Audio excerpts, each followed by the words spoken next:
Franck, je vous présente, Moi, je vous ai filmé. Franck. C'est vrai. Voilà. Franck, Voilà. Bien, Bonjour. mieux. Donc voilà, donc il a parlé tout à l'heure, je l'ai vu dans la voiture. Oui, Et là, il va parler. Ah, vous m'avez filmé, c'est gentil ça. Ouais, j'ai tout filmé, ça fait 5 heures que je suis là. Ah ouais, Ouais, j'ai filmé tout ce qui se passait. Mais ouais. si tu veux, un jour, on peut faire un taco surprise. Vous parliez de quoi? Bah, on parle il a eu des drôles d'histoires dans sa vie. Ah ouais. Donc, Non, si un jour on peut faire. Attends, après je te laisse parce que. Bien sûr. Là. Voilà.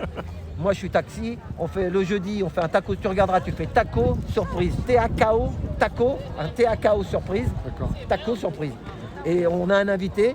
Un soir, un jeudi à 19h, je vais te donner mon téléphone, tu m'appelles avec Rémi, on peut venir te voir et pendant 1 heure. Avec grand Et on te fait plaisir. un truc et comme ça tu nous racontes ta vie. Un grand plaisir. Plus vite, plus tu dispatches et plus nos sécurités seront. Alors, voilà. moi j'étais là, je veux dire franchement, j'étais là comme beaucoup de gens. J'ai jamais manifesté de ma vie. Je croyais que la justice fonctionnait bien, que les journalistes faisaient leur travail, que les avocats faisaient leur travail. Et je pensais effectivement Quand que... ça il y a longtemps Ah ouais, il y a longtemps maintenant. Ça va faire maintenant, on va dire, 7 ans, 8 ans que j'ai des doutes sérieux sur pas mal de choses. Ouais.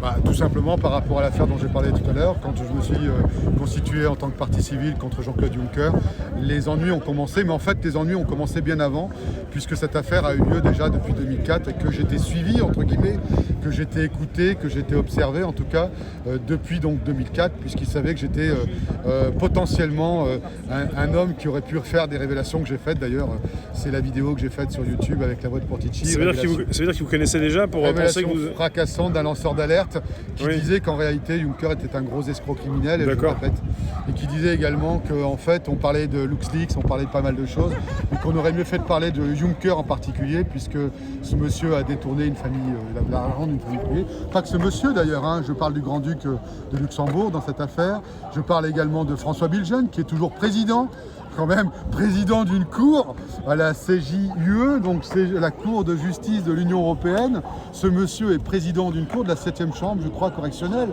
alors que ce monsieur a donc volé également cette famille privée. Et ben personne ne bouge. Et pour l'instant, en tout cas, il n'y a absolument personne qui a relaté, en tout cas dans les mainstream, qui a relaté cette affaire, comme quoi donc monsieur Jean-Claude Juncker, donc en 2014, je deviens partie civile puisque j'ai un lien direct dans cette affaire, et que cette affaire traîne en longueur parce que le procureur d'État n'est autre que le cousin par alliance de Jean-Claude Juncker, et que par conséquent la justice ne se fait pas.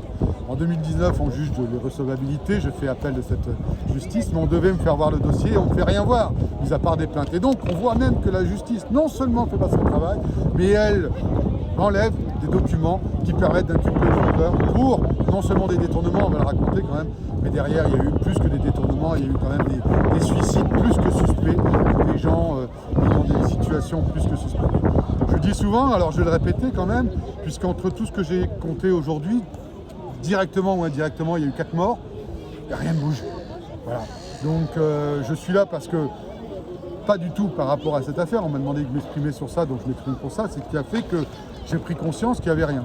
Là-dessus, j'ai rencontré Chloé qui est sur les réseaux sociaux, qui a parlé du Covid, qui a parlé de la vaccination, qui a parlé donc de ce qui se passe. J'ai dit, c'est incroyable, c'était durant le confinement, et là on voit bien que les complotistes, en réalité, c'est ceux qui sont payés par l'État, hein, ceux qui sont payés également par les Big Pharma, et on voit bien que de l'autre côté, les gens qui ont aucun, qui sont indépendants, on va répéter, dont je fais partie, ces gens-là sont aujourd'hui dans la rue parce qu'ils comprennent qu'on est en train de nous voler nos libertés et qu'on est en train de nous voler nos droits les plus fondamentaux. Et c'est pour ça qu'il faut se réveiller, parce qu'on est devant une révolution. C'est-à-dire soit on comprend ce qui se passe et on commence à réagir, Oui. Comme Réaction 19 par exemple, et soit on vient dans la masse et un jour on s'apercevra plus tard qu'on est devenu des esclaves du système. Ouais, trop tard. Voilà, trop tard, bien sûr, trop tard. Déjà là, il est temps.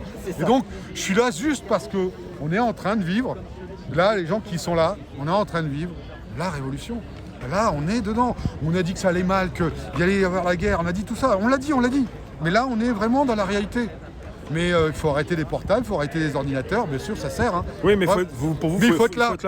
Bien sûr, il faut être là. À un moment donné, il faut vraiment être là. Et comme je dis, moi, je suis pas, j'ai jamais milité, j'ai simplement découvert à travers mon affaire. Donc c'est aussi comme ça que vous allez le découvrir, que ça ne fonctionnait plus, qu'il n'y avait plus aucune institution qui fonctionnait normalement. Normalement, c'est-à-dire pour moi, c'était quoi? Égalité, fraternité, liberté, enfin, liberté. Ouais, liberté. vous m'avez dit que vous êtes lanceur d'alerte, vous êtes dans quel secteur? Vous travaillez dans quoi? Bah, au début, j'étais Si on peut, dans cette affaire. si Quand vous je pouvez me nous suis dire. mis dans cette affaire, j'étais fiscaliste international. Fiscaliste. Et donc, c'est en tant que fiscaliste et surtout en tant qu'ami que je me suis mis dans cette affaire qui m'a bousillé parce qu'en fait, D'accord. tous les réseaux ensuite de l'ombre, comme on dit, ont tout fait pour me massacrer socialement, économiquement, financièrement et même familièrement. Parce que Et c'est maintenant, ça qui va se passe. comment alors? Bon, moi, ça va toujours bien, on continue. Ouais, Il n'y a pas mais de si problème. on- faut se relever. mais Mais vous bon, me dites c'est- familièrement, si jamais on s'en prend à vos proches ou à votre famille, Ils s'en sont même- pris à mes proches. et psychologiquement, ça va mieux maintenant? C'est très dur, mais Ouais. ça va mieux. Il y a 2 semaines, C'est j'ai encore eu compliqué. un accident qui n'est pas un accident. Ouais, c'est parce que compliqué. le volant s'est bloqué et que les pédales également n'ont pas répondu. Donc je suis toujours victime d'actes criminels à répétition. Ouais. Il n'y a aucune enquête. Ouais. Le police vient, elle ne dit pas laissez la voiture, on va l'expertiser, on va faire un truc, Non, on s'en fout. Pour Dieu, on s'en fout. La police vous prend pour qui alors? Non, Pas mais pour un police, fou quand Il y a même. tellement de choses, il y a tellement de plaintes en cours. Oui. Ils Il y a savent beaucoup très de bien dossiers. qu'au bout vous savez, une fois c'est le hasard, 2 fois c'est la coïncidence, 3 fois c'est pas la troisième fois. C'est pas de la J'étais- parano pour ceux qui pourraient se poser des questions. Ouais, non, mais j'étais victime de Ouais. quinzaine, de 17, je sais pas, 17 Et ton tentatives métier, c'est d'assassinat. quoi? Ton métier, c'était quoi, toi? Mais je Il a dit faisais de la fiscaliste. fiscalité internationale. Ah ouais. Mais pour des petits groupes, pour des entreprises, pour des petites entreprises. Et donc, j'étais pas au cœur du système. Moi, j'étais indépendant. J'ai jamais fricoté avec les gens qui faisaient n'importe quoi. Donc, c'est pour ça que j'aurais jamais fait, par exemple, une boîte aux lettres de Facebook ou de Google au Luxembourg, parce que c'est comme ça que ça fonctionne. Je dis non, ça ne peut pas faire ça. Ouais. Donc, j'étais pas dans le système. Ouais. Ça. Voilà. Donc, mais c'est pour ça aussi, si vous voulez, qu'à un moment donné, vous vous réveillez. Parce que vous, on va dire, moi je me considère comme un Français, je le dis d'ailleurs parce que c'est très important, moyen, tout ce que vous voulez, j'ai pas de problème là-dessus. Parce que je suis un Français comme les autres, un citoyen comme les autres. Et donc je me sentais fort avec un État fort. C'est-à-dire, pour moi qui représentait, je devais respecter les règles et cet État devait respecter les règles qu'il donnait. Or, on se rend compte que c'est tout le contraire. C'est qu'en fait, on se sert des règles pour vous les mettre à vous, pour vous les durcir, mais eux peuvent tout faire. C'est ça. Et j'espère que la justice va réagir. Je pense là, la justice, je pense, a pris conscience. Parce que n'oublions pas que la justice, ce sont des hommes. Et ce sont des hommes qui doivent réagir en toute indépendance. Parce que demain, c'est aussi leur famille et c'est aussi leurs enfants et leurs petits-enfants qui sont en cause là. C'est ça qui est en cause. C'est là où ceux qui doivent se réveiller doivent comprendre qu'on doit se réveiller au nom de la liberté. Peu importe ce que vous votiez, peu importe d'où vous venez, peu importe qui vous étiez. Ce sont des hommes, nous sommes des hommes, nous faisons camp. Donc aujourd'hui, nous essayons de mettre les anti-masques avec les d'opposer les anti-masques avec les masques, d'opposer les noirs avec les blancs, d'opposer les homos avec les hétéros, d'opposer les maghrébins. Là, c'est la courbe islamique pour pouvoir excuser toutes les règles liberticides. Cessons d'être idiots, quoi. À chaque fois qu'il y a un attentat, comme par hasard, boum, on resserre la truc. Mais merde, moi je virerais plutôt le ministre de l'Intérieur qui n'a pas fait son boulot et les services de renseignement qui n'ont pas fait leur boulot. On sait très bien qu'ils font leur boulot. On n'a jamais été autant sur surveillance avec les moyens modernes, que ce soit l'ordinateur, on sait quand vous connectez. Il n'y a que les abrutis qui pensent que sur Twitter, en mettant un nom d'emprunt, on ne les reconnaît pas. Mais après, arrêtons, quoi. Bien dit. Tout est classé, tout est noté et conservé pendant des années. Tout est noté. Votre téléphone, on saura dans 10 ans où vous étiez à ce moment ici. Vous l'aurez oublié, mais ils ne l'oublieront pas. On saura exactement ce que vous faisiez en temps réel parce que vous étiez connecté. Et on le sait quand vous êtes connecté. Peu importe où vous vous connectez, que ce soit espace public ou pas, on a votre adresse IMAC, on vous la retrouvera. Donc arrêtons de faire Adresse croire aux gens. ordinateur ou téléphone, ouais. L'adresse, Comment IMAX, c'est l'adresse, un numéro unique c'est le sur numéro. un ordinateur ou sur un téléphone. Ouais, merci de le préciser. Voilà, mais pour ceux qui sont. Ouais, voilà, c'est ça. C'est-à-dire qu'en fait, vous pouvez changer de ligne, vous pouvez faire ce que vous voulez. Vous avez C'est pas de l'IP ça, parce qu'il y en a qui disent ouais, Ouais, l'IP, l'IP, je vais non, pas. non, voilà. non, c'est l'adresse IMAC. C'est la vraie adresse. Voilà, donc arrêtons de croire que vous n'êtes pas... Mais bien sûr que si, quand on veut, on les retrouve. Il y a des caméras partout. Vous savez que la reconnaissance, je vais vous le dire, on m'a dit de l'écrire, l'affaire, je vais l'écrire. Parce que moi, depuis 2014, je peux vous dire que je suis suivi par reconnaissance faciale. Y compris déjà dans ce que les gens pensent. C'est pas que dans le public. Cette reconnaissance faciale agit même dans le bar. C'est-à-dire que tout est interconnecté. Arrêtons de faire croire aux gens qui sont encore en liberté. Vous êtes déjà dans la ferme aux animaux. Cessons de croire ça. Encore les abrutis qui pensent que non, on a un accès. Oui, ils ne peuvent pas l'utiliser. Ils ne peuvent pas l'utiliser. Quand vous passez un radar, oui, ils ne peuvent pas l'utiliser. Mais toutes les plaques sont scannées. D'ailleurs, on a vu, là, ils veulent scanner les plaques des vieilles voitures parce qu'ils n'arrivent pas à les reconnaître avec tous leurs moyens modernes d'électronique. Et là aussi, ils ont une adresse IMAC. Donc, ils veulent scanner les plaques pour être certains que cette personne passe bien au bon endroit. Voilà, c'est comme ça. Nous ne sommes plus en liberté. Réveillez-vous, hein.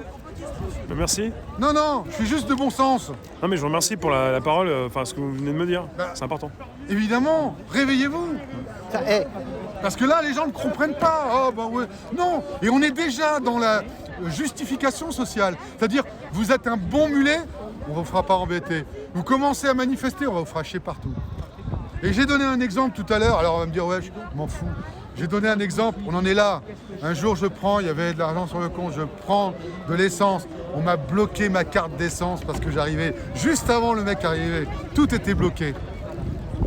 J'ai laissé mon portable sur place. Je raconte l'affaire, j'ai laissé mon portable sur place. Je suis allé dans la station, j'ai pris tout de suite la carte. L'autre carte, le mec derrière, il n'a pas pu se servir. Moi, j'ai pu me servir, mais ils n'ont pas réussi à bloquer la carte parce qu'ils ne savaient pas où j'allais. On en est là. Parce que je les fais chier. Parce que je comprends ce qui se passe. Mais ça fait pas, c'est pas les lois liberticides. Ils veulent juste aujourd'hui avaliser des choses qu'ils font déjà de manière illégale. C'est tout. Pour faire quoi, une crise sanitaire? Crise sanitaire, de quoi vous parlez là? Crise sanitaire qui tue autant qu'une grippe. 72 cas de grippe cette année, il n'y en a pas eu 30 000 comme d'habitude. Ah non, ils ont été reportés sur le Covid. Arrêtons de mentir. Donc là, si je suis là, c'est pas pour moi, c'est pas pour parler de ce que j'ai vécu. C'est qu'en découvrant cette affaire que j'ai vécu l'enfer. Et que j'ai compris comment ça se passait, que j'ai compris, bien entendu, comment on voulait vous faire croire que vous étiez en liberté. Vous ne l'êtes déjà plus. Et vous ne devez surtout pas. Et pour vous, ça fait 6-7 ans déjà que vous êtes dedans là. Mais ça fait déjà 6-7 ans qu'on me fait chier. Ouais. 6-7 ans, même plus que ça. Ouais. En fait, on m'a paupérisé. Alors, je reviens à l'affaire première, c'est-à-dire on m'a paupérisé à partir du moment où je pouvais être une menace parce que j'aurais pu comprendre cette affaire Juncker, que je vous invite à aller voir sur YouTube. Vous tapez Franck Coustet, C-O-U-S-T-E-T, et vous verrez effectivement, il y a la révélation fracassante d'un lanceur d'alerte qui est bloqué aujourd'hui à 202 000 vues. Parce qu'ils ne veulent pas aller plus loin à 500 000 vues. Parce que là, à 500 000 vues, c'est l'équivalent de la population luxembourgeoise, donc ils seront obligés d'en parler. On ne veut pas en parler, il n'y a aucun média mainstream qui en parlait. Comme je dis dans ma vidéo, j'ai fait 23 pages de journalistes. Alors j'ai commencé par les journalistes classiques, je me suis rendu compte qu'il n'y avait pas d'écoute. J'ai fait Mediapart, j'ai fait, comment il s'appelle, Canard enchaîné, j'ai fait tout le monde. Ils sont absents. Et vous avez compris qui vous aviez en face de vous? Bah j'ai compris. Véritablement, voilà. Ah, moi, même des fois je m'ai oublié, donc on me disait mais vous avez déjà appelé. Faites bien de le dire, parce que moi ça je le sais, mais la plupart des gens ne le savent pas. Ils se disent comme vous, je vais avoir un tel. Ouais, mais les gens disent, ouais, mais en fait, oui, mais si c'était vrai, on l'appellerait dans les médias mainstream. Mais non, il n'y a plus, mais vous pouvez être certain que si c'est dit dans les médias mainstream, c'est qu'il y a une raison à cela. Ce n'est plus du tout pour dire la vérité, c'est juste parce qu'il y a une raison qui va vous amener. Comme aujourd'hui, ils font croire que c'est Biden qui a gagné, alors qu'on sait tous que c'est Trump qui a gagné depuis le début. C'est pour ça qu'il est allé faire un golf, mais on ne veut pas vous le dire. Donc on va vous faire croire jusqu'au bout qu'en fait Trump, il essaye de rester là, mais en fait, il a gagné. Et puis après, on va vous dire, ouais, quand même, Biden a un peu triché. Et puis on va dire, ouais, enfin, on ne sait pas trop, mais bon, bah, c'est Trump qui repasse, quoi. Mais Trump, il a largement gagné déjà aujourd'hui. Et nous sommes donc le combien? N'oubliez pas la date parce qu'il faut le dire, hein, on l'annonce avant tout le monde. On est le samedi 14 octobre, merci, novembre. 2020. 14 novembre. Ouais. Non, pardon, oui, 14 novembre 2020, voilà, merci. Et donc on était à la manifestation, si j'ose dire, de Réaction 19 et également de Force Jaune avec Sophie Tissier que j'ai trouvé remarquable. Puisque moi aussi, alors on va peut-être rentrer un tout petit peu, je voudrais juste faire un aparté. Moi je suis gilet jaune. Non, mais oui, bien sûr, c'était les premiers qui ont réagi, qui ont compris le système parce qu'ils ont vu comment ça se passait sur le terrain. Mais moi, je voudrais réagir parce qu'elle parlait de... Moi, j'ai réagi par rapport à une vidéo, je ne sais pas si c'est toi qui l'as faite, Rémi, mais il y avait quelqu'un qui l'a faite et elle était sortie du tribunal, elle avait gagné. C'est pour ça qu'on a le droit de manifester aujourd'hui, d'ailleurs. On le remercie encore, Sophie. Et je voulais rencontrer Sophie Tessier, donc je suis venu pour ça, pour rencontrer Sophie Tessier. Ouais. Et je voulais qu'elle me donne, elle m'a dit, bah, tu me donnes ça, tu m'appelles là et puis on verra. Mais bon, il faut savoir que tout est tracé, hein, donc peut-être que j'arriverai à l'appeler une fois et pas deux, parce qu'on on détournera l'appel, parce qu'on en est là aujourd'hui. Les gens ne comprennent pas ce qui se passe, mais on en est là. Hein. Donc une fois, pas deux. Mais bon, peu importe. Donc je suis venu et je compare mon affaire où je suis allé rencontrer William Bourdon, qui est soi-disant Sherpa, qui est soi-disant ONG, qui est soi-disant droit de l'homiste. J'ai fait toutes les associations de droits de l'homiste. Vous entendez? FIDH, tout ça. Personne n'en a voulu. J'attends toujours d'ailleurs qu'il se réveille là, chez Attaque. J'attends toujours, hein. J'attends toujours qu'Oxfam se réveille, parce que là, c'est du blanchiment d'argent criminel. J'attends, hein. J'attends tous ces médias-là. J'attends toujours, hein. Ça fait 2 ans. Ça fait 5 ans que j'ai sollicité. 5 ans que j'ai sollicité les médias classiques. 5 ans. Rien. Il n'y a rien. Attends, tu vas continuer. Attends, il va continuer. Il faut la Cadra elle arrive parce que c'était. Moi j'ai pris ce gars, le Franck, il parlait, c'est Cadra qui était dessus. Et Cadra a dit oui, si va, Rémi va, puis après tu reviens. Donc elle est là, Cadra. Donc moi je lui dis, parce qu'il doit avoir soif. Le pauvre il a parlé. Donc, parce qu'attends, tu choisis. De l'eau. Elle est scellée, hein, parce que moi des fois on me donne quelque chose à boire, des fois après je flippe, je me dis putain on va me... Parce que des fois quand tu ouvres ta tronche, t'as l'impression qu'on va te... Ça m'est arrivé aussi. Hein, tu vois à un moment donné, effectivement, parce que ce que les gens savent pas, c'est qu'à un moment donné, moi j'ai vécu dans ma voiture, donc je sais. Quand on dit qu'on descend très bas, on descend très bas. C'est ça. Et donc quand je buvais une bouteille d'eau, je la buvais complètement et je la buvais pas si elle était ouverte. Voilà, c'est ça. Était là, hein. Voilà, c'est ça. Donc moi je te donne le téléphone, si tu es sur Paris, si un jour tu as quelque chose et que tu veux... Ah Rémi, on sera là. Tu m'appelles 1 ou 2 jours avant, le lundi par exemple, c'est le jeudi à 19h, on vient te voir dans Paris, nous on est dans Paris. Si tu, normalement je serai là donc. On peut faire un tour, à moins que tu as tout dit là, on va voir comment ça finira. Je dis simplement une dernière chose, c'est que... Là il y a le téléphone, hein, taco surprise. Merci. Donc tu veux de l'eau, mais bois un petit coup et après tu vas attaquer. Voilà, bois un coup. Je dis simplement une chose, ouais. Et c'est que en fait, ces pseudo-avocats des droits de l'homiste et autres, comme d'ailleurs les associations de droits de l'homiste, sont aujourd'hui payés justement par ceux qui veulent changer, qui veulent cette open society qui serait ni plus ni moins qu'un sevrage et qu'un esclavage en ligne avec, contrairement à ce qu'on peut croire, le revenu universel, c'est pas la panacée, parce qu'il y aura des contreparties qui seront plus sages, qui seront un certain nombre de choses. C'est aussi pour ça, c'est surtout pour ça que je suis venu, et c'était pas tant pour parler de mon affaire. Mon affaire n'a été que le réveil d'un système qui était totalement pourri. Mais après, on peut dire qu'aujourd'hui, on est vraiment dedans. J'aurais jamais cru devoir un jour me lever, en tout cas de mon vivant. Je savais que ça commençait à devenir vraiment chancelant, on va dire, mais je ne voyais pas qu'on était au bout d'un système. On est au bout d'un système. C'est-à-dire qu'aujourd'hui, dans quelques mois, dans quelques temps, en tout cas, certainement avant 2022, que je reprends de celui que... Bon, bref. Mais je reprends la phrase de Jacques Attali, hein, qui est, on peut se poser la question, qui sait tout avant tout le monde. On peut se demander comment il se peut savoir. S'il manipule au-dessus, c'est normal qu'il peut savoir. Hein. Donc en fait, là aussi, il faudrait un peu de bon sens chez les gens pour comprendre. Mais effectivement, avant 2022, il va y avoir une guerre civile. C'est clair. Donc ils font passer...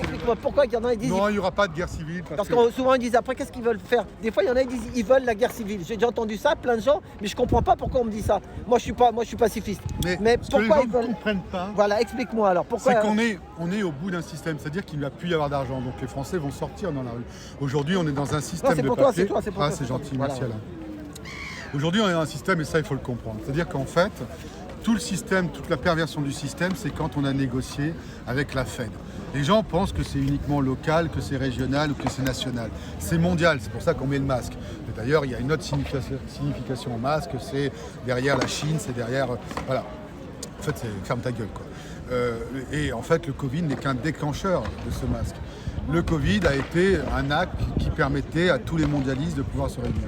Je ne suis pas anti-mondialiste, je ne suis pas anti-commerce, je ne suis pas anti-tout ça. Je n'ai pas été, moi, milité pour telle ou telle section. Mais à partir du moment où ma liberté est empêchée d'agir, que ma liberté, tout simplement, au quotidien, que si jamais je dois avoir quelque chose, ça sera par rapport à un puçage, ça sera par rapport à des conditions qu'on me mettra, ben je ne suis plus un homme libre. Et je ne le suis plus. L'argent, entre guillemets, liquide, permettait justement d'être resté un homme libre, mais on dépendait de celui qui détenait l'argent liquide. Et aujourd'hui, la Fed a été reprise par Donald Trump. C'est pour ça que tous ces gens qui sont aujourd'hui anti-Trump savent très bien qu'en fait, Trump a repris la Fed pour redonner cet argent au peuple, parce que c'est de la dette qui a été créée par des gens qui n'avaient aucune raison de toucher cet argent. Voilà. Donc cet argent, normalement, doit vous revenir. Et il n'y a pas de dette. D'ailleurs, chez les musulmans ou chez les autres, on ne peut pas avoir l'usure ou un taux d'usure. Et donc le problème qui se pose aujourd'hui, c'est qu'on est à la fin des systèmes parce que les gens ne peuvent plus rendre 102. Donc Alain, maintenant il est arrêté, mais il y a beaucoup de gens. On a mis sur le parterre un certain nombre de gens qui auraient pu travailler dans un autre monde, si j'ose dire. Mais comme on est de plus en plus dans l'exclusivité, il y a un certain nombre de personnes qui se réduisent et qui ont de plus en plus d'argent et les classes moyennes disparaissent. Et donc aujourd'hui, cette monnaie est de plus en plus réduite parce qu'elle ne vaut rien, jusqu'au moment où elle ne vaudra définitivement plus rien. Et là, donc, les gens vont avoir faim. Et quand je dis on va avoir faim, c'est pas dans 10 ans, c'est maintenant. Ça, je ne l'aurais jamais cru. Et c'est pour ça que ce réveil ou cet éveil, et quand je rencontre d'ailleurs tous les gens qui ont été réveillés, que ce soit des gens comme Réaction 19, avec notamment Maître Carlo Brosa, ou que ce soit Sophie Tessier, ce ne sont pas des complotistes, ce sont des gens, des citoyens qui eux-mêmes, dans leur assiette, comprennent ce qui se passe, ont bien compris ce qui se passe. Et ceux qui ont un peu de bouteille comprennent ce qui se passe.